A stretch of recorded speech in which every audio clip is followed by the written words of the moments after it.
It's likely not a single 2026 Packers rookie will start. Don't freak out.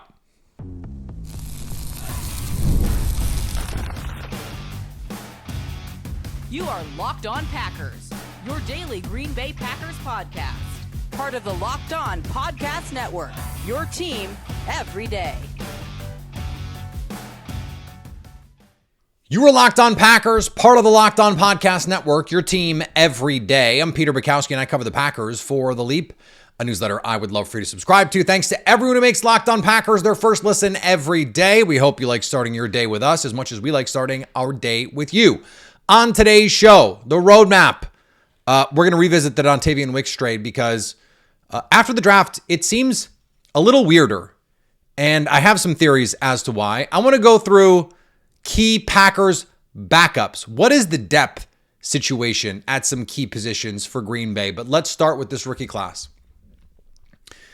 Over the last couple years, as this young team has grown into a team that fancies itself a Super Bowl contender, we have seen rookies either start the season as no doubt starters or end the season as no doubt starters. Now, in 2023, that made more sense, right? It was a young team. They were resetting the timeline. Jordan Love, Aaron Rodgers is out the door. And so, okay, Jaden Reed, Wicks, Dobbs, Watson, Kraft, Musgrave, all these guys, the new offensive line. You got, a bunch of new first-time starters. The defense in transition. Now, you're hoping to get the draft that is going to reinforce a Super Bowl caliber group. When this team is healthy, it is Super Bowl caliber. Let's not forget, they were 9-3-1 with a 2-score lead in Denver against the number 1 seed in the AFC, a team that, if they don't win the Super Bowl, they have a much better chance to win the Super Bowl against the Seattle Seahawks than the New England Patriots had. If Bo Nix plays in that game, Denver might win by 2 scores. The blizzard might complicate things a little bit, but in neutral conditions with Bo Nix, I think Denver wins that game by 10. I really do. And we expect rookie classes to come in and make immediate impacts. And I tried to tell you, I did not think Matthew Golden was going to do that. I certainly did not think Savion Williams was going to do that. And it was very much TBD on Anthony Belton. I suggested that the best case outcome for him was as a swing tackle and then as a potential starter if there were injuries or, other poor play. And ultimately we got all of those things. The Packers in free agency, we talked about what they were doing in real time. They were setting themselves up to not have to draft anyone. Now, from a body standpoint, they needed to bring in corners. But in terms of players who were going to come in and start right away, the Packers have 3 viable NFL players at corner. If Brandon Cisse starts for the Packers, it is one of 2 things that are true. He was awesome in training camp, which is awesome for the Packers. Then he becomes an upgrade for you for sure. Or you have a spate of injuries. And obviously not good for the Green Bay Packers. He needs time. I think the upside, the gap between what he is now and what he could be is enormous, because what he could be is a legitimate CB1, one of the 10 best players at the position in the NFL. That's what his upside is in 2 years, 3 years. And I think the best case scenario for the Packers is that one of Benjamin St-Juste, Carrington Valentine, or Keyshawn Nixon makes it clear, I'm the guy. And then you've got this other spot for 2027. And it's probably going to be St-Juste just by what the contracts are, Valentine and Nixon heading into free agency a year from now. In a perfect world, one of those guys shows that they could be something, and maybe they get an extension. I think more likely it's Valentine than Nixon at this point, but Nixon is going to enter the year as CB1, I guess. I don't think Cisse changes that calculation very much. the Packers used a first-round pick on Devontae Wyatt and Brian Gutekunst, who picked up the fifth-year option on Wyatt, and we're waiting on word on the fifth-year option for Lucas Van Ness. They've got, a couple days here to make a decision on that one. They signed Javon Hargrave. I don't think Chris McClellan is going to be a starter. Now, could he be a quote-unquote starter in that he plays the first play of the game because he's in there on first down because the Packers are playing a version of base defense? Sure. Is he going to play more than 50% of snaps? Almost certainly not. Okay. Denai Dennis Sutton has to pass, even just to be a day one starter with Micah Parsons out. He's got to pass one of Lucas Van Ness or Barron Sorrell. That seems pretty unlikely. And if Jagger Burton is starting in training camp, it is because Sean Ryan or Anthony Belton or Aaron Banks get hurt. I find it very unlikely that he just beats out one of those guys. Now, it's not impossible. But given certainly Aaron Banks is going to be entrenched as the left guard. I think they want Anthony Belton to be the right guard, and they want Sean Ryan to be the center. And what a team wants is often going to trump what we see on the field. Those players are given the benefit of the doubt. And I don't expect any of the three starters to play particularly many snaps in preseason. So then it's, what are you getting first team reps? And I don't see a team that really wants to create some continuity with this offensive line. I don't see that team saying, you know what is useful? You know what is a good use of time? Is giving Jagger Burton some center reps with the first team. That doesn't seem useful to me. Now, we could get to the end of training camp and Burton could be so impressive that they're like, hey, we got to give him some first team reps. That would not be unheard of, but for a 5th round pick, that would be pretty unusual. The one player who has a real chance to win a job, and I think right now you go, okay, the Packers might want him to win the job, is Trace Mack, a kicker. I think it's possible that the Packers would like Trace Mack to win that job. But as we sit here today, I think Brandon McManus has the inside track on that kicking job.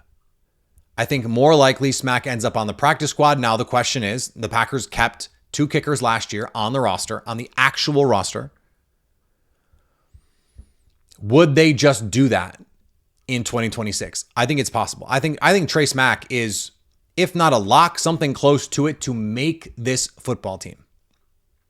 But that means making sacrifices elsewhere, whether it's an extra offensive lineman, an extra corner, an extra receiver. And I don't know if that's a prudent use of resources. That may be the one spot where you go, okay, if it's close, like if Trace Mack plays as well in training camp and preseason as Brandon McManus, you just roll with him. I think that's, frankly, the smart way to handle it.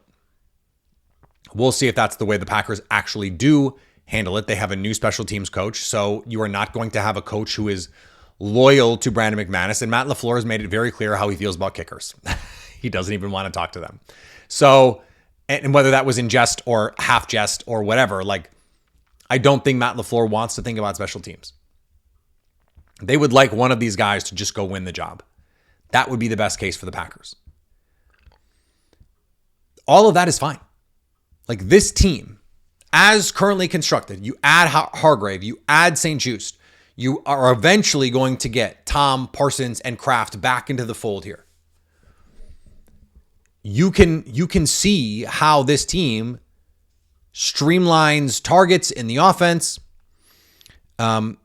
is finding itself. I think at the very least, we're going to see cornerback rotation early on if St. Juste doesn't just win that job outright at corner. And that's a football team that we saw last year at times play well enough to win a Super Bowl. What you have is a group of players who are developmentally useful and then useful as depth. That's what this draft class was. I think teams or fans are going to be a little disappointed if they expect all these guys to come in and contribute right away. That's just not how it works on the best teams. Now, injuries have a way of sorting these things out. As Bob McGinn used to always say, you really never have too many guys. Now, I think the Packers probably had too many receivers. That's partially a Matt LaFleur problem. And now they don't. We'll talk about that a little bit later with Dontavyion Wicks and what went on there. But if none of the Packers rookies start day one, don't freak out. Don't think, oh my God, here we go again. No. It will be because the players that they have played well enough to hold off the rookies and or that the rookies didn't play well enough. And that version of the Packers is good enough to win the championship, period. And I know we spent yesterday saying, hey, they got to prove all of that and they got to, that's narrative stuff. Like we saw the team last year in its best moments when healthy be as good as any team in the NFL. They were putting it on the Denver Broncos in Denver. They can play like that. Now, we'd like to see it more consistently, to be sure. But they don't need Brandon Cisse to win the title. They don't need Chris McClellan to win the title. They don't need Jagger Burton to win the title. Or at least they don't need those guys to start. In the case of McClellan, you'd really like to have him be a contributor. But I think if he's the only guy from this draft class that plays meaningful snaps for the Packers in 2026, they're fine. And it'll be because this team is healthy and a healthy Packers team is good enough to win. Now, that health is a big question mark. So, do the Packers have what they need in terms of backups? We'll talk about that next. Workplace chaos, deadlines stacking up, inbox overflowing, and the one person you have to hire, that job still sitting open. When the pressure's on and you need the right hire, that's a job for sponsored jobs.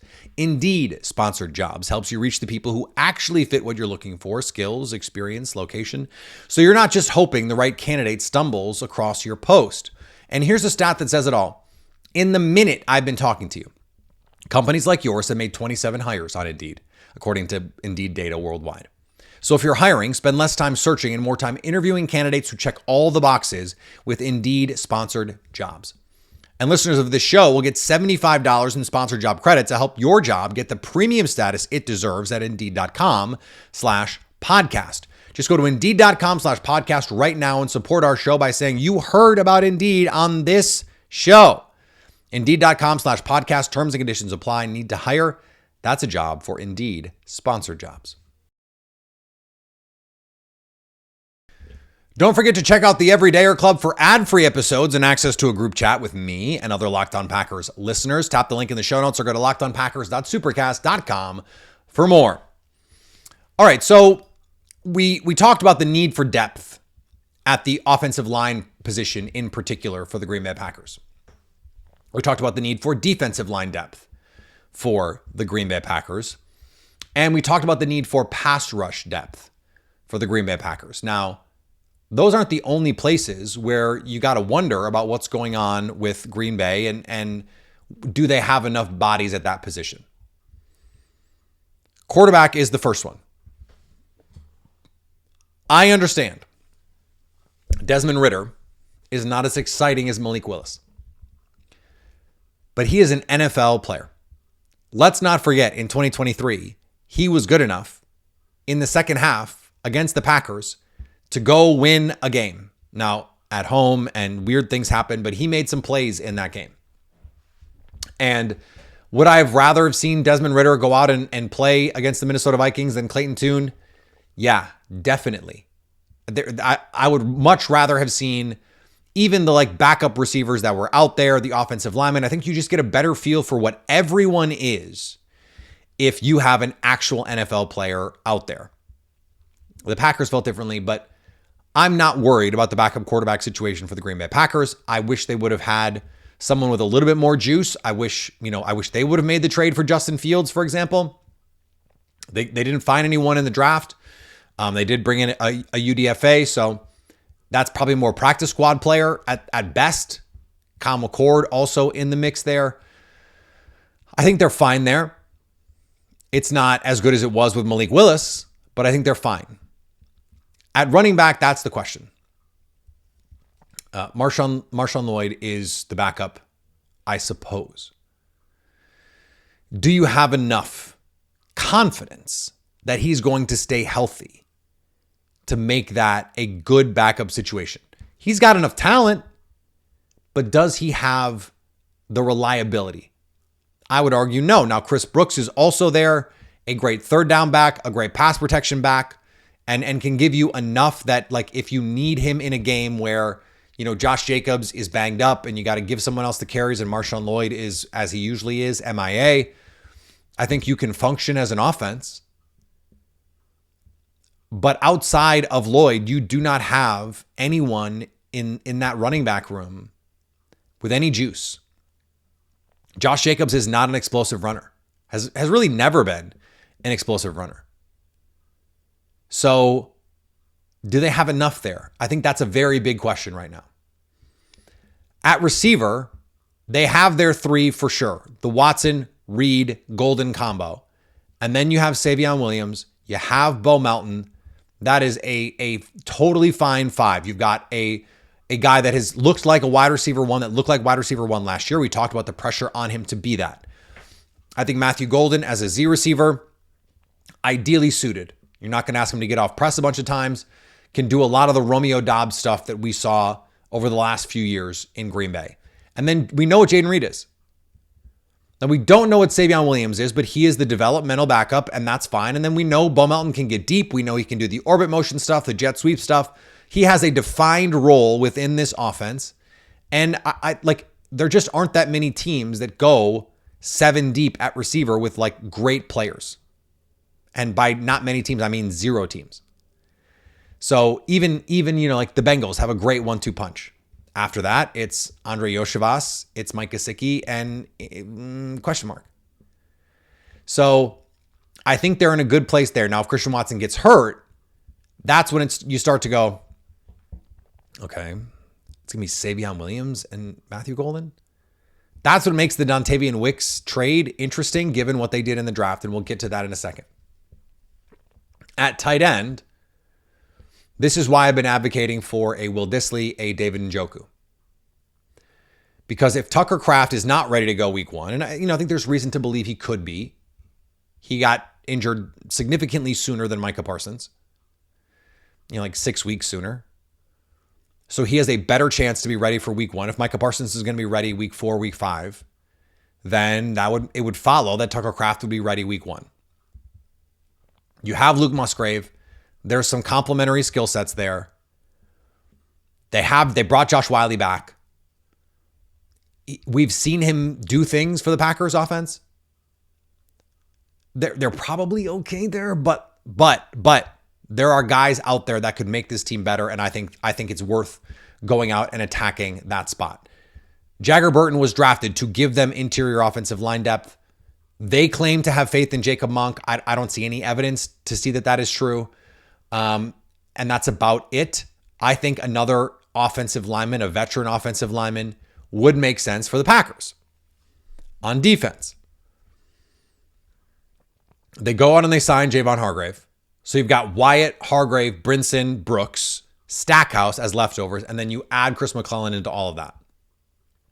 I would like to see another veteran defensive tackle, particularly a nose tackle. Beggars can't be choosers in a situation like this. But the Giants went out and they signed 2 nose tackles, and neither of them are named DJ Reader. So something to keep an eye on there. At linebacker, they've got Edgerrin Cooper, they've got Zaire Franklin, they've got Isaiah McDuffie, they bring back Christian Welch. Like, they've got depth there, they've got special teams players there, they've got Tyron Hopper there. I think they're in a good spot at linebacker. We talked about corner. And at safety, it's Xavier McKinney and Evan Williams. Now, I don't think they're going to go out and sign a veteran safety. But you also have Javon Bullard. So if Evan Williams goes down, I think it's very easy to say, hey, Javon Bullard, you're going to go play safety, and one of Brandon Cisse or Keyshawn Nixon is going to move to the slot. And Brandon Cisse has played, at last count, I was looking at it, over 200 snaps in college in the slot. He has experience there. Do you want a rookie starting there? Are they going to cross-train him? I think that'll be something to watch in training camp. But that could be his fastest path to getting on the field is either Javon Bullard gets hurt, and they don't want to move Keyshawn Nixon, though you could move Keyshawn Nixon inside and put Benjamin St-Juste or Carrington Valentine, whoever doesn't win that other corner job, outside. I think they're fine there. It's just that their backup safety spot is really their nickel corner, and then that necessitates a lot of shuffling. Not ideal. And we know the pass rush situation, like Micah Parsons is not going to play probably for the first month of the season. And so that leaves Barron Sorrell, Denai Dennis Sutton, Colin Oliver to battle out that other spot opposite Lucas Van Ness, who is the presumptive starter there. I think they have more than enough depth in that situation. And Denai Dennis Sutton makes it all the more, comforting that you've got players there to make it work. I don't think they're going to go out and sign a veteran running back. They could go out and sign a veteran tight end. They could go out and sign a veteran offensive lineman. They could go out and sign a veteran defensive tackle. I doubt they will do all three. If I had to pick one, for me, it would be a defensive tackle because you've got to believe in Jagger Burton. They claim to believe in Jacob Monk. You have Darian Kennard. I think they could use one more. You think we need one more? You think we need one more? I think we need one more. Whether or not they go out and do it, I think we know post June 1. We'll see. Training camp cuts, we'll see. Now, the receiver depth was impacted by the Dontavyion Wicks trade. We assumed when they made that trade, it was because they felt like they needed to add in the receiver room in the draft to buttress their 2027 roster. They didn't do that. So why did they trade Dontavyion Wicks? We'll talk about it next.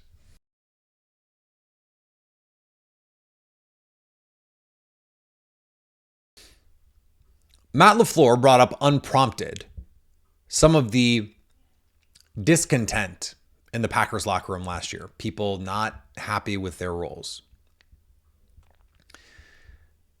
We know Romeo Doubs had a blow up with the coaching staff over his role in 2024.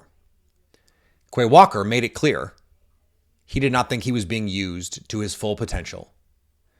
Elton Jenkins held out because he didn't want to move to center without future assurances that the Packers ultimately did not give him. So it is not hard to imagine that some of the players who ended up exiting this team in free agency were players who were, as Matt LaFleur put it, not happy with their roles. Now, the Packers signed Jayden Reed and clearly wanted to sign Jayden Reed. They signed him right before the draft and then ultimately did not draft a receiver. Now they bring in J. Michael Sturdivant, but we're talking about a Bo Melton replacement, a special teams player. If they're not going to draft a receiver, we assume they're going to pay Christian Watson. Brian Gutekunst said they're going to pay Christian Watson. They have Matthew Golden. You didn't need to trade Dontavyion Wicks, especially not for a 5th round pick. It's not like they got, awesome value for him. They traded him for, day 3 draft capital. And ultimately they used their 5th round pick to move up for Chris McClellan, and then were able to then use the pick that they got in the Wicks trade for Jagger Burton. But Wicks would help this team. Now you lose the streamlining effect of targets, which we've talked about, and I have said I think is necessary. But if Christian Watson gets hurt, if Matthew Golden gets hurt, and he got hurt last year, and Christian Watson, we know the deal. We know the history there. You don't have another boundary receiver that you feel good about on this roster. Dontavyion Wicks was that guy. So that leads me to conclude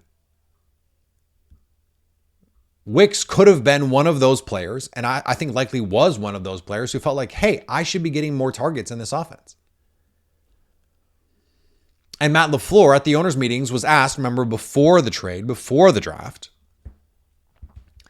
to clarify who some of those players who were malcontents, and whether or not they made a fuss or not is, whether they were distractions or, disruptive. We don't know. Malcontent is maybe too strong a word in this case. He refused to name them. But by that time, Dobbs was out the door. Quay was out the door. Elton Jenkins was out the door. It would be easy enough to say, I don't think those players are on our football team anymore. And maybe Matt LaFleur is just like too classy a guy to throw those guys under the bus. I think that's certainly possible. I think what is more likely is Wicks was one of those guys. And they felt like the team would benefit from excising those players from the roster, and that the team would benefit from streamlining their offense. That maybe was a signal that the Packers understand they need to move away from some of the egalitarian aspects of this offense and funnel more of their targets to their best players. I think that might be true regardless. Let me be less equivocal about that. I think that would be true regardless. So, moving on from Dontavyion Wicks is not just about making the offense better, but it is also about that. But also about moving on from a player who was potentially not satisfied with his role in this offense. And for another year, you have a guy who's going, I should be getting more of these targets, while the Packers want to get Matthew Golden more involved. They want to get Savion Williams more involved. They believe in Jaden Reed. They think he makes winning plays. They see Christian Watson as a wide receiver one. And so you're going, okay, Dontavyion Wicks, what is your role on this team? And are you actually going to be happy in that role on this team? That is an underrated part of team building. Like, I think one of the things that when you look at these analytically driven GMs and their whole deal is like, let's just accumulate talent. Let's just acquire as many good players as we can and not worry about it. And yes, acquire as many good players as you can, but make sure they make sense together. Make sure they fit together. Make sure they're okay playing the roles you're bringing them in to play. And that's just not always the case. I think this is, befell the Houston Rockets and certainly other teams in the past. The vibes in Philadelphia have not always been awesome. And I think you can point also to the offensive line and say, hey, all of the competition is great. It's a great thing to say. It's a great line as a coach. Hey, you're competing every day for your spot. But then it has trickle-down effects. Guys wondering, what is my role here? I was supposed to compete for that left tackle spot. I'm Jordan Morgan.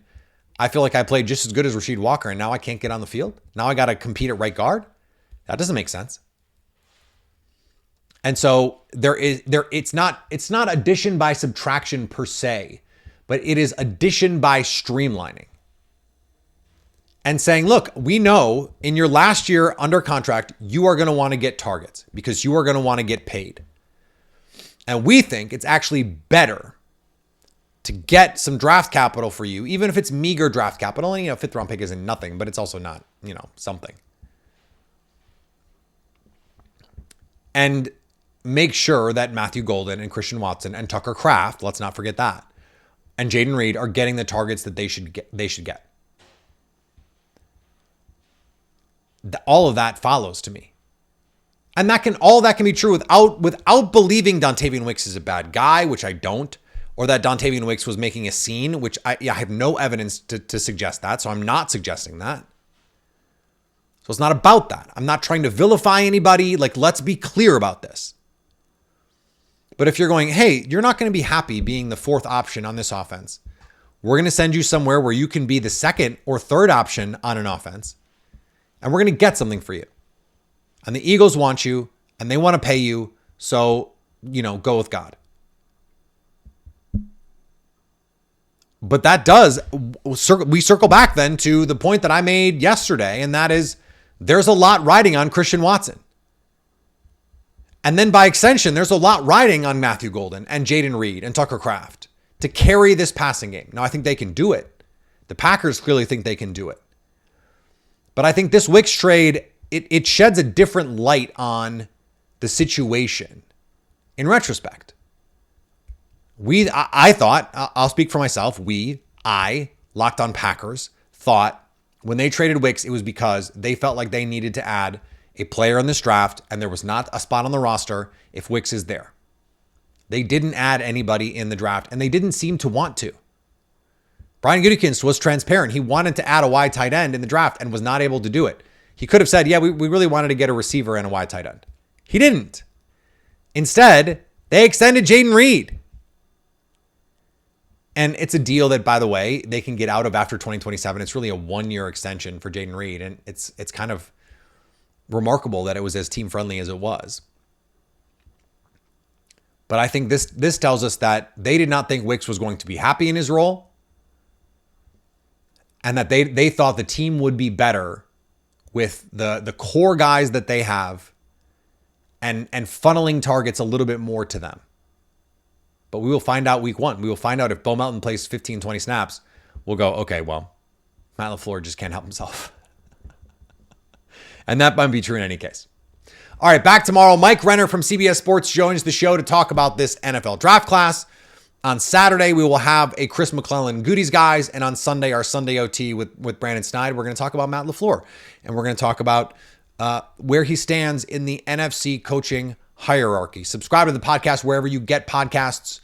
Follow us on the social medias, wherever you're on social media, me and the show. That would be great. And if you're still listening in minute 31 or whatever it is, or 32 of this show, you're an everydayer. So go subscribe to the Everydayer Club. Get ad-free episodes of Locked On Packers and join the group chat with me and other Locked On Packers listeners. LockedOnPackers.supercast.com is the website. We're here for you every day so you can stay Locked On Packers.